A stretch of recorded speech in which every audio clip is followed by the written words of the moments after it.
Jeep for some time now, and it's not a very difficult project at all. I just want to make sure you take all these screws out of the bezels here, 3 on the front bezel, and I had a little hard time getting this bezel off for some reason. I think the paint that I painted them kind of stuck on there a little bit, but that's a Torx 15 screw there if you wanted to know. Then there's 4 screws holding the inside bezel, and those are still chrome colored, and I wanted to paint those here and have them matching the front bezel. Again, I'm trying to do a all black theme Jeep, getting rid of all the chrome, stuff like that. But pretty old light, halogen light, got real dirty here.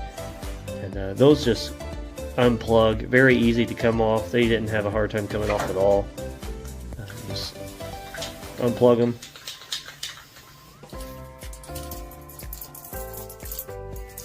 I like to use this VHT chassis and roll bar paint. It's a high temperature paint. I use that on pretty much all the painting jobs I do, and it holds up very good. Has a high gloss, kind of nice. I'll get the other light. Almost dropped it, but held on to it. I like to add a little bit of dielectric grease to insulate the connections. On pretty much all the connections I do, all the projects I do, I always add a little bit of that grease, the dielectric grease. In the packaging comes just a light and a connector. The connector is an adapter for like newer Jeeps, JKs, stuff like that. So if you have a newer Jeep, you might want to hold on to that, and if it doesn't fit, try the adapter. But the TJs are very simple. They just plug and play. Very, very easy. And I'm just trying not to scratch the lights as I install them. Worst thing to do is just scratch a new product. That's my luck. But they just literally plug right in there. Very easy. No issues with that. So once I got the lights plugged in, I wanted to test them out and see if they were working properly, and they did. This is the low beam setting on the lights, and they were very, very bright. So I'm excited to see what they're going to look like at nighttime.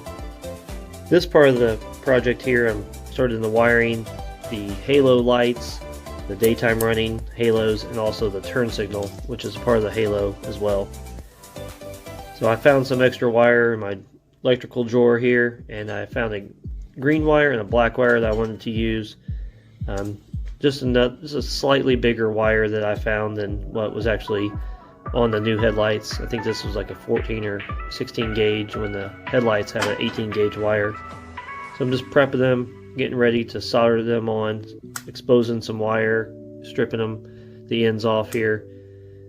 So you can see on the new headlights there is a green wire and a red wire. And then I ended up connecting green to green, and then I had a new wire, a black wire, to the red wire.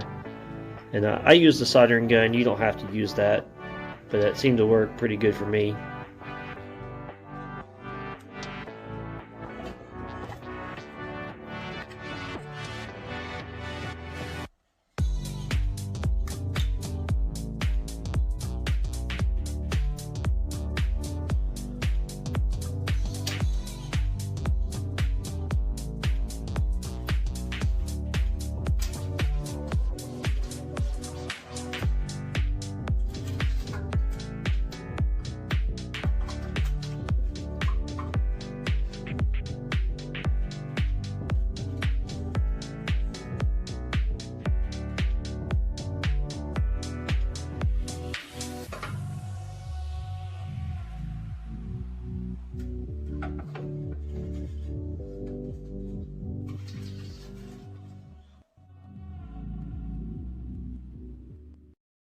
Here's where I did the soldering, those 2 wires there. I'm running it through this little gap by the grill and this fender here,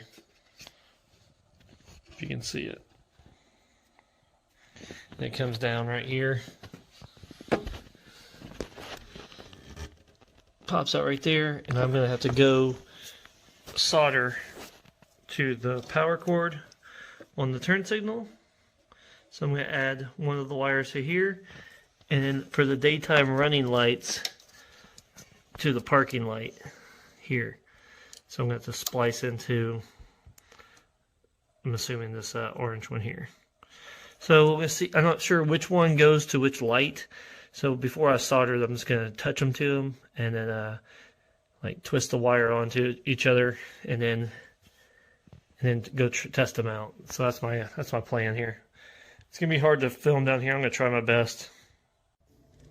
So this right here, I'm wiring up the turn signal light, and I actually found several videos on YouTube showing how to do turn signals and the halos and stuff like that. Nothing exactly what I was looking for, but I had a really good idea that that wire right there, the peach, the lighter looking color light, was actually the turn signal. So I went to test it out. The halo is supposed to be flashing yellow, and it's not. You can see down below, it's flashing there. And I don't know if you can tell, but that green wire actually popped off what I did here. So I reconnected that and twisted it back on there. I thought I had the wrong wire at first, but then I realized the wire slipped off. So I went ahead and I tested it out again, and it seemed to work just fine, which I really, really like the look of that, the halo blinking orange like that. It's pretty cool. Now at this point, I'm soldering the new connections and stuff like that. So I'm about to move on to the daytime running light, which is the halo I want to run with my parking light. I was pretty confident that it was the lighter color peach wire. I actually went ahead and soldered that whole thing on, and I chose the wrong wire. So I had to take it off, patch up the lighter color wire, and then switch it. So that definitely was kind of frustrating, but then I got the light to actually work here. Alright, finally figured out the halo.